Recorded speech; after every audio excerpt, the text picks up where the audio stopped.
ارادہ تھا کہ اکٹھا پڑھ لیتے جی ہیں۔ بسم اللہ الرحمن الرحیم۔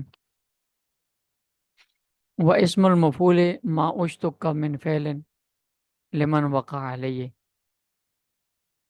یہاں سے مصنف رحمۃ اللہ علیہ اسماء عاملہ میں سے دوسرے اسم بلکہ تیسرے اسم مفعول کو بیان کرتے ہیں، مصدر، اسم فاعل، اور یہ تیسرا اسم مفعول ہے۔ اسم مفعول کی تعریف کی ہے ما اشتق من فعل لمن وقع علیہ، کہ اسم مفعول وہ اسم ہے جس کو فعل یعنی مصدر سے بنایا جائے۔ یہاں فعل سے مراد مصدر ہے۔ لمن وقع علیہ، اور ایسی ذات پر دلالت کرے کہ جس پر فاعل کا فعل واقع ہوا ہے، اس کو اسم مفعول کہا جاتا ہے۔ تو اس اسم کو جو ایسی ذات پر دلالت کرے اس اسم کو اسم مفعول کہا جاتا ہے۔ وصیغۃ من الثلاثی المجرد علی مفعول۔ مصنف رحمۃ اللہ علیہ فرماتے ہیں کہ ثلاثی مجرد سے سر جی ایک سوال پوچھوں؟ جی جی سر جی جس پہ فائل کا فعل واقع ہوتا ہے وہ تو مفعول بھی ہی نہیں ہوتا۔ مفعول بھی ہے نا، ٹھیک ہے سر۔ ہاں مفعول بھی ہے نا، اس پر جو لفظ دلالت کرتا ہے نا اس کو جی اسم مفعول کہتے ہیں۔ جس طرح کام کرنے والے پر دلالت کرنے والے لفظ کو اسم فاعل کہتے ہیں ٹھیک ہے جی۔ تو ایسے ہی جس پر فعل واقع ہوا ہے جو مفعول بھی ہے نا، جی اس مفعول بھی ذات پر دلالت کرنے والے لفظ کو اسم مفعول کہتے ہیں ٹھیک ہے سر۔ جی۔ تو صیغۃ من الثلاثی المجرد علی مفعول، ثلاثی مجرد سے مفعول کا صیغہ، اسم مفعول کا صیغہ مفعول ان کے وزن پر آتا ہے۔ اصل میں ثلاثی مجرد سے جو اسم مفعول ہے وہ مضارع مجہول سے بنایا جاتا ہے۔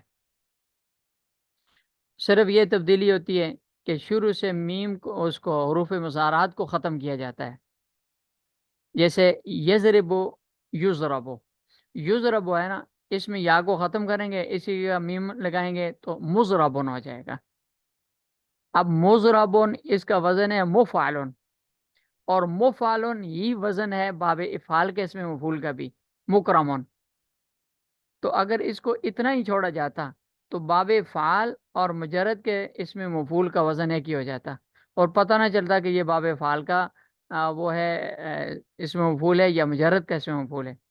اس لیے فرق کرنے کے لیے کہ یہ مجرد کا ہے یا یہ مفعول اس کا ہے، باب فعال کا ہے، اس فرق کے لیے ثلاثی مجرد کے اسم مفعول میں واو کا اضافہ کر دیا تو مفعلن سے مفعولن ہو گیا، تھوڑا سا اس میں تبدیلی کی تو مفعولن بن گیا، ورنہ اصل میں مضارع مجہول سے بنائے تو مفعلن کو وزن پر آئے۔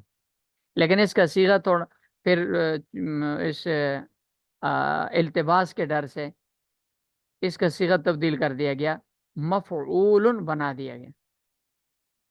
ومن غیرہ علی صیغۃ الفاعل، اور ثلاثی مجرد کے علاوہ جو ابواب ہیں ان کا اسم مفعول آتا ہے فاعل کے وزن سے، صرف تھوڑی سی تبدیلی کی جاتی ہے کہ اس میں آخر سے پہلا والا جو لفظ ہوتا ہے اس میں اگر پہلے سے فتح نہ ہو تو اس کو فتح دے دی جاتی ہے، اور اگر فتح ہو تو اس کو برقرار رکھا جاتا ہے۔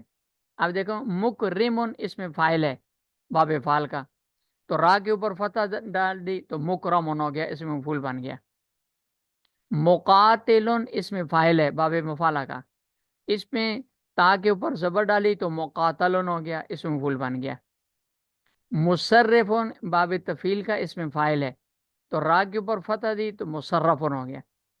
مستخرجن اس میں فاعل ہے باب استفعال کا، اس میں را کو فتح دی تو مستخرجن اس میں مفعول ہو گیا۔ تو ومن غیرہ علی صیغۃ الفاعل، اور ثلاثی مجرد کے علاوہ باقی ابواب سے اس میں مفعول آتا ہے اس میں فاعل کے وزن پر بفتح ما قبل الآخر، صرف یہ کہ ما قبل آخر کو فتح دی جاتی ہے، جیسے مستخرج۔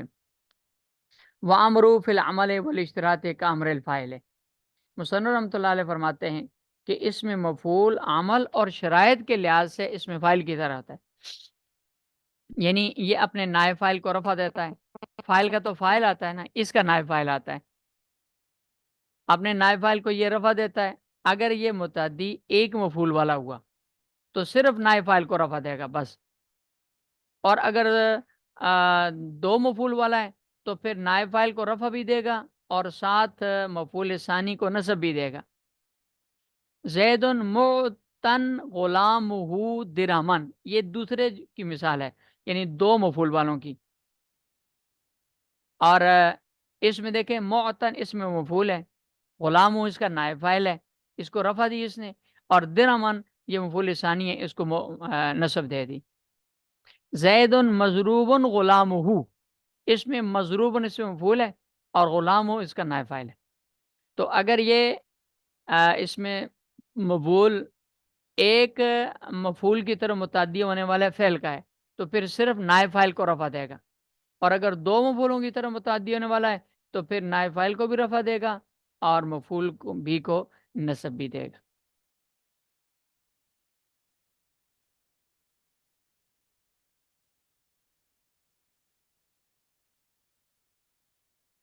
آگے صفت مشبہ ہے، یہ انشاءاللہ پیر سے پڑھیں گے۔